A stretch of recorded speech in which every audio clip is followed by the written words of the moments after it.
गुरुदेव ने एक तरीके से भी आज्ञा नहीं दी है, गुरुदेव प्रार्थना जैसा करते हुए दिखाई दे रहे। गुरु जी आज्ञा नहीं दे रहे, गुरु जी ऐसे एक तरह से वो कह रहे हैं कि निवेदन जैसा है गुरुदेव का। अरे राम जाना जरा, घूम फिर के आना अयोध्या जनकपुर में। जाय देख आवो नगर, सुख निधान दऊ भाई, करऊ सफल सबके नयन, सुंदर भजन दिखा। इसमें एक आश्चर्य की बात सुनना, ऐसे बावरे हैं जनकपुर के लोग, राम के सौंदर्य को देखना चाहते हैं। अब दिक्कत एक है, दूल्हे की सुंदरता ही देखते हैं लोग, दूल्हा है कैसा। कई जगह तो बेचारा दूल्हा चेहरा ढक के रखता है, तो भी तांग झांक के देखते हैं दूल्हा है कैसा। सुंदर बदन दिखाई, गुरुदेव ने ये नहीं कहा अपने गुणों को बताकर आइए, अपने शील को, सत्य को, अपने ऐश्वर्य को, अपनी विभूति और अपनी भगवत्ता। राम जाइए और अपने ईश्वरत्व का बोध कराओ। क्यों? बोले ईश्वर को हर आदमी जानता है, ज्ञानियों का गांव है ये तो, ईश्वर को तो चप्पा चप्पा पहचान चुका है यहाँ। अब इन्हें ईश्वर नहीं चाहिए, अब तो इन्हें रूप चाहिए।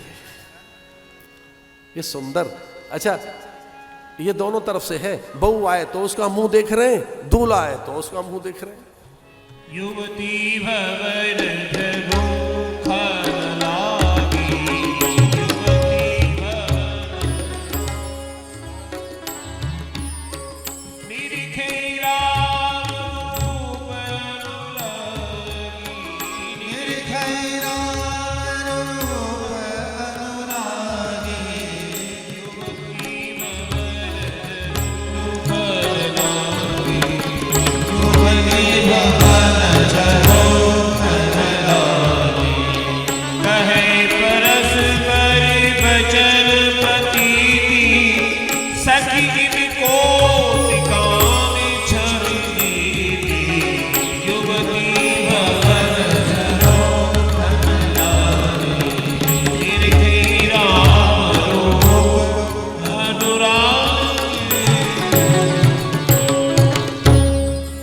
संपूर्ण जनकपुर में राम के रूप की चर्चा है। तरुणियाँ, किशोरियाँ, युवतियाँ, आबाल वृद्ध नर नारी, वहाँ के संत महंत, मठाधीश, आचार्य और क्षत्रप अमात्य बड़े सब राम को टकटकी लगाए देखे जा रहे हैं। अभी सब दुखी हो गए, इतने दुखी हो गए राम को देख के सब कि ये क्या हुआ, ऐसी क्यों प्रतिज्ञा कर ली राजा जनक ने कि जो धनुष उठाएगा उससे लली का विवाह होगा। अरे प्रतिज्ञा तोड़े, राम जी का विवाह कर दे। अब ये तो प्रतिज्ञा तो तोड़ेंगे नहीं, तो सब व्रत कर रहे कि धनुष ये उठाए। सीता जी बड़ी व्याकुल हो गई। सीता जी को लगा कि भाई सब जगह चर्चा है, स्वामी से मिलने चलना चाहिए, मेरे धाम में आए, मेरे पुर में आए, मेरे घर में आए। और ये पुराणों में चर्चा तो है ही सब जगह, भगवान का अपना कोई घर नहीं है, भगवान तो लक्ष्मी के घर में रहते हैं। सच मानिए भगवान का अपना कोई घर नहीं है। लक्ष्मी जी अपना एक आयतन और निकेतन देती हैं। इसलिए आज भी हम लोगों के यहाँ झगड़ा झंझट हो तो कहते हैं ये गृह लक्ष्मी है, और भैया तू बाहर निकल दुकान में जा, ये गृह लक्ष्मी, गृह स्वामी नहीं, ये गृह स्वामी नहीं। अब स्वामी हमारे यहाँ आए, हम चलेंगे। इसलिए मां को मनाने गई वो पार्वती को, सुंदर सा थाल अपने आप सजाया, उसमें मेहंदी रखती हैं सबसे पहले, हल्दी, कुमकुम,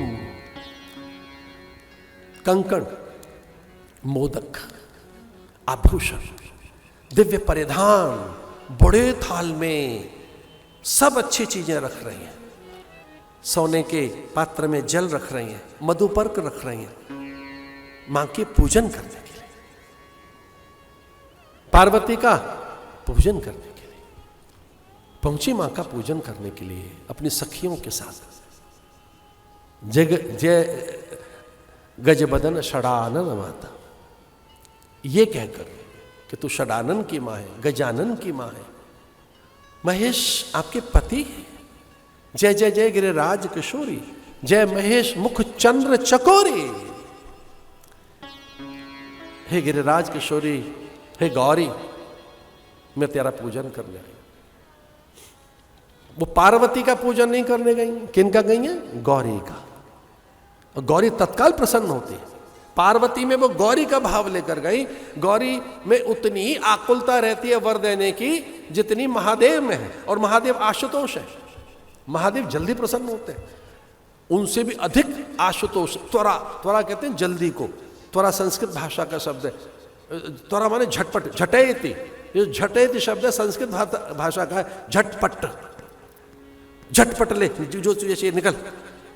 पार्वती कहती है भाई जो तुझे चाहिए निकल ले। इतनी प्रसन्न हो गई। जय जय जय गिरिराज किशोरी, जय महेश मुखचंद्र चकोरी। और जैसे ही गुरुदेव को साष्टांग प्रणाम किया, अभी कुछ कहना ही चाहते थे कि उन्हें ऐसा लगा कुछ यहाँ कुछ वैसा है जो बड़ा अलौकिक है, अद्भुत है, उत्कृष्ट है, महनीय है, उदात्त है। भनक लग गई राजा जनक को। राजा जनक को लगा कि मैं तो विदेह हूं, मेरा ईश्वर तो सर्वत्र है, मेरा परमात्मा तो कण कण में व्याप्त है, लेकिन ये परमात्मा सगुण होकर आ गया क्या? क्या ईश्वर शरीर में आ गया है? क्या परमात्मा यहां कहीं है? मेरा ईश्वर, मेरा परमात्मा जो सर्वत्र है, वो यहां कहीं मुझे अनुभव हो रहा है। जैसे गुरु को प्रणाम किया और कनखियों से इधर देखा तो प्रभु जी राम अजान कंबो गिरवा कंठ, उन्नत ललाट, चौड़ी छाती, अजान बाहु, लंबे कान उनके, कंबो ग्रीवा कंठ, शंख जैसा उनका ये कंठ, अजान बाहु। प्राय महात्माओं के हाथ लंबे होते हैं, पैर छोटे होते हैं। सर बड़े सरदारों के और पैर बड़े गंवारों के। सरदार का आशय यहां बड़े से लिया जाए, छोटे होते हैं महात्माओं के पैर।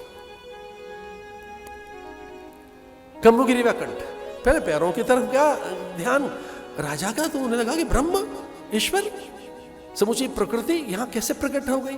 वो नियंता, नियति, विधि और व्यवस्था समूची प्रकृति में जो व्याप्त है वो परमात्मा यहां कैसे है? तो क्या मेरा भ्रम है? ईश्वर तो एक देश में हो नहीं सकता, एक रूप में नहीं हो सकता, एक शरीर में नहीं हो सकता। सर्वव्यापक सत्ता एक शरीर में तो आ नहीं सकती। ये है कौन? उसे देख के सुध बुद्ध बिसर गई, उसे देख के समाधि में चले गए, आनंद राशि में डूब गए। ऐसे भगवत रस में भीग गया राजा जनक का अंतःकरण कि वो सुध बुद्ध बिसरा गए। राम को देखकर ढेर हो गया उनका मन। गदगद कंठ से रोम रोम रोमांच, बोल नहीं पा रहे हैं जनक, हाथों में कंपन है। इन्हीं विलोकत अति अनुरागा, बरबस ब्रह्म सुसैवन त्यागा। बरबस ब्रह्म, जो हठात मैं ऐसा कर नहीं सकता था। ये गुरुदेव है कौन? मेरा परमात्मा बिसर गया इसे देखकर, जो कण कण में जिसको मैंने देखा है। और ध्यान रखना, हमारे यहां ऐसा कहा गया है, उस काल में सबसे बड़े ज्ञानी जनक जी ही थे। विदेह सबसे बड़े ज्ञानी।